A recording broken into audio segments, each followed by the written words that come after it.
जैसे जैसे कांग्रेस के राष्ट्रीय अध्यक्ष का चुनाव नज़दीक आता जा रहा है, वैसे वैसे सरगर्मियां तेज बढ़ती जा रही है।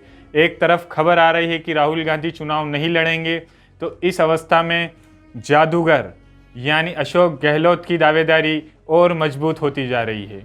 आज के इस खास सेगमेंट राजनीतिक चकल्लस में हम आपको बताएंगे कि कैसे अशोक गहलोत के एक बयान ने सब तरफ खलबली मचा दी है। नमस्कार, मैं हूं आपके साथ नीरज पंचोली। आप देख रहे हैं नज़र टुडे।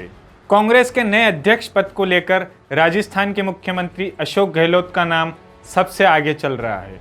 हालांकि अशोक गहलोत पार्टी में अध्यक्ष पद का प्रमोशन पाने के बाद भी राजस्थान में मुख्यमंत्री की कुर्सी छोड़ने के मूड में नहीं दिख रहे हैं। सूत्र बताते हैं कि अशोक गहलोत दिल्ली और कोच्चि जाकर सोनिया गांधी और राहुल गांधी से मिलकर उन्हें इस बात के लिए तैयार करने की कोशिश में हैं। गहलोत मीडिया में आकर कह चुके हैं कि कांग्रेस में पहले भी एक नेता दो पद संभाल चुके हैं। कांग्रेस के इतिहास पर अगर नज़र डालें तो पीवी नरसिम्हा राव अंतिम ऐसे नेता रहे हैं जिन्होंने प्रधानमंत्री पद के साथ साथ कांग्रेस अध्यक्ष पद भी संभाला है। आज़ाद ने बताया कि राजीव गांधी के स्वर्गवासी होने के बाद कांग्रेस में समस्याएं शुरू हो गई। इंदिरा गांधी और राजीव गांधी सरकार के साथ पार्टी भी चलाते थे और वे लोग 18 से 20 घंटे काम करते थे। पब्लिक मीटिंग के साथ घर पर अपॉइंटमेंट देकर भी मिलते थे। बिना अपॉइंटमेंट के भी लगभग रोजाना 1000 से 1500 लोगों से मिलते थे। इस वजह से आम जनता से लेकर पार्टी के छोटे कार्यकर्ताओं से लेकर मिनिस्टर तक को उनसे शिकायत नहीं होती थी। नरसिम्हा राव के दौर में शुरू हुई कांग्रेस में हुई समस्या। पीवी नरसिम्हा राव का दौर आने पर वह सिलसिला खत्म हो गया।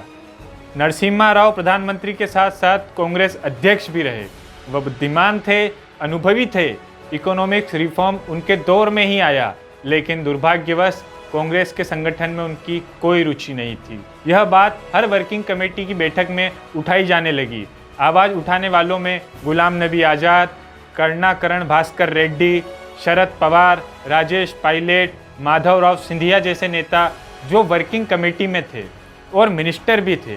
ये सभी लोग हर वर्किंग कमेटी की बैठक में कहते थे कि पार्टी का ब्लॉक समिति नहीं बन रहे हैं। इसका मतलब है कि आप संगठन को नज़रअंदाज कर रहे हैं। नरसिम्हा राव को सलाह दी गई वह कांग्रेस अध्यक्ष पद से हट जाएं और किसी अन्य को अध्यक्ष बना दे। पहले उन्होंने 1 साल तक इस मामले को ऐसे ही टरकाया। इसके बाद उन्हें कार्यकारी अध्यक्ष बनाने की सलाह दी गई।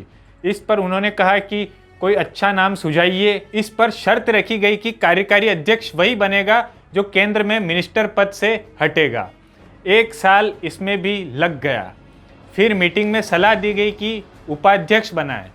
इसमें भी 1 साल तक टालम टोल किया जाता रहा और जब तक चुनाव आ गए, चुनाव में कांग्रेस बहुत बुरी तरीके से हार गई। नरसिम्हा राव के खिलाफ लाया गया था अविश्वास प्रस्ताव।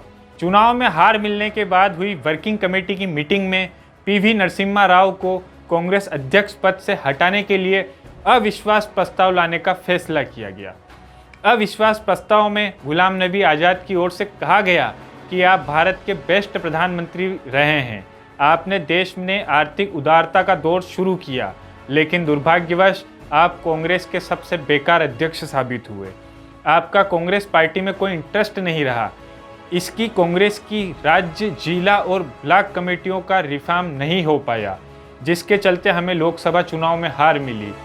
इसी की वजह से ही सरकार के अच्छे कामों का प्रचार जनता तक नहीं पहुंच पाया।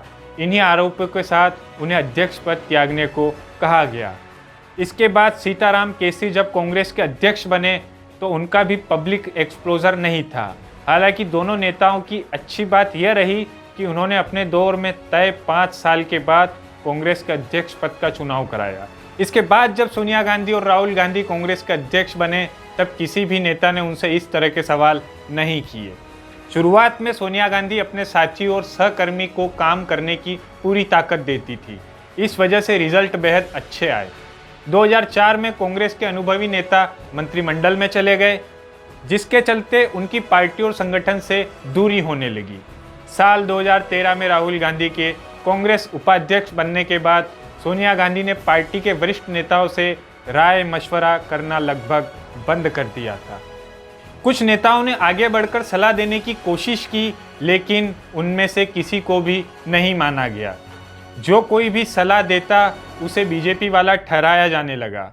राहुल गांधी के पार्टी की कमान नहीं संभालने के संकेत देने के बाद अब कांग्रेस अध्यक्ष पद के लिए चुनावी मुकाबला होने का आसार बढ़ गया है।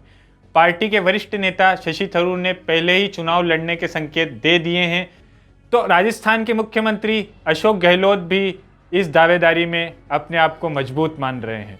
अब देखना ये होगा कि क्या होता है कांग्रेस का नया अध्यक्ष और कब ये प्रक्रिया चालू होती है। आपकी जानकारी के लिए हम आपको बता दें, कल दिग्विजय सिंह ने दिए गए इंटरव्यू में ये कहा कि आप मुझे कांग्रेस अध्यक्ष पद की रेस से बाहर क्यों मान रहे हैं। तो क्या यह माना जाए शशि थरूर, अशोक गहलोत या दिग्विजय सिंह, क्या इन तीनों के बीच मुकाबला होगा? कयास कई लगाए जा रहे हैं, अटकलें कई लगाई जा रही है, लेकिन अब देखना ये होगा कि कांग्रेस पार्टी में अंतिम दावेदार कौन बनता है, नामांकन कौन करता है। इसी तरह की तमाम जानकारियों के साथ जुड़े रहिए नज़र टुडे के साथ।